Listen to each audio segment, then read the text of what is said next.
Hello, this is the screencast assignment for EDC 150. My name is Jasmine Ham and I am currently a freshman at Alma College. I am from Grand Rapids, Michigan, and I am majoring in special education and elementary education. At Alma College, I play collegiate softball. I am a triplet and both of my siblings have varying severities of cerebral palsy. They are partly the reason I am going into this field.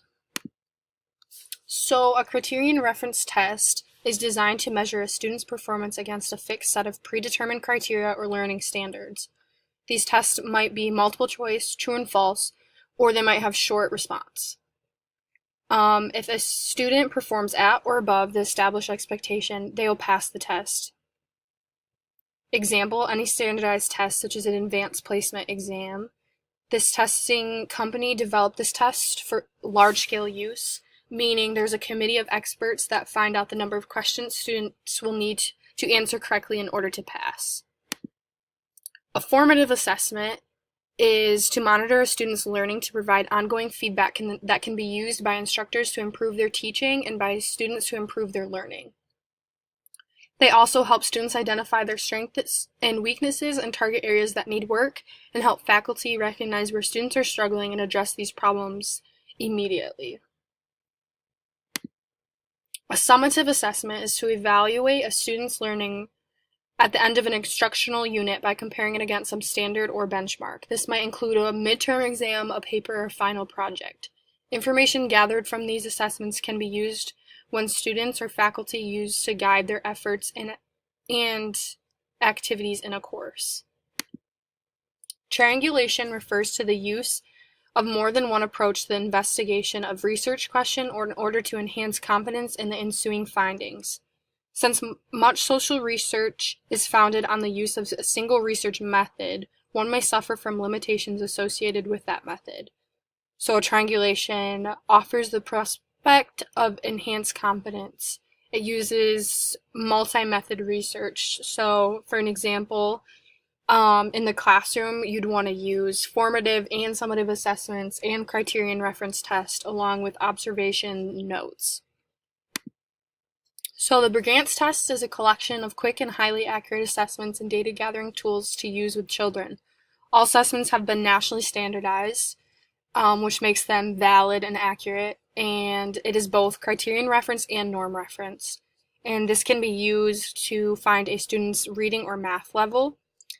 To the right, there is a picture of the Brigance reading comprehension test.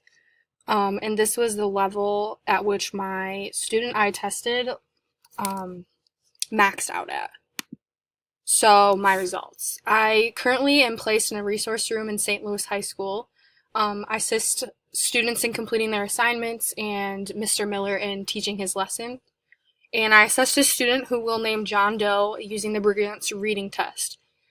Since we were unable to give a pre and post test, I've just gathered data of his standard, just the reading. He is in the 9th grade of high school, and according to Brigance, his reading comprehension is that of a 6th grade level. So to increase his skills, I created a lesson plan to improve his reading comprehension. So this just outlines that. This is how you would organize the Brigance results using both teacher observations and their assessment scores. So the sample lesson I created using A to Z reading. I found a leveled book that would be challenging to John Doe and created a lesson plan to go along with it to help his reading comprehension. And this was about voyagers in space, which is something he's interested in. This is a true and false assessment that I could give John Doe as a comprehension quiz. And this is the lesson plan I created, which entails learning outcomes, which is their ability to improve their comprehension, the vocabulary that is within the story, materials that I could use. It does not require technology. In order to make John Doe interested, I decided that I could first show him a video on voyages in space, because the students in this classroom oftentimes vocalize their love for YouTube videos, and I believe showing him a short video prior to reading will get him an idea of what he's going to be learning about and create an interest. So the standard is to cite the textual evidence that most strongly supports an analysis of what the text says explicitly, as well as inferences drawn from the text, and I think this highlights reading comprehension in general.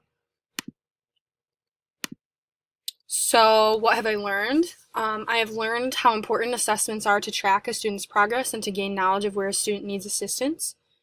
I have learned how to administer a Brigant's math placement assessment, a Brigant's reading comprehension assessment, and I've also learned definitions of formative and summative assessments along with what triangulation is.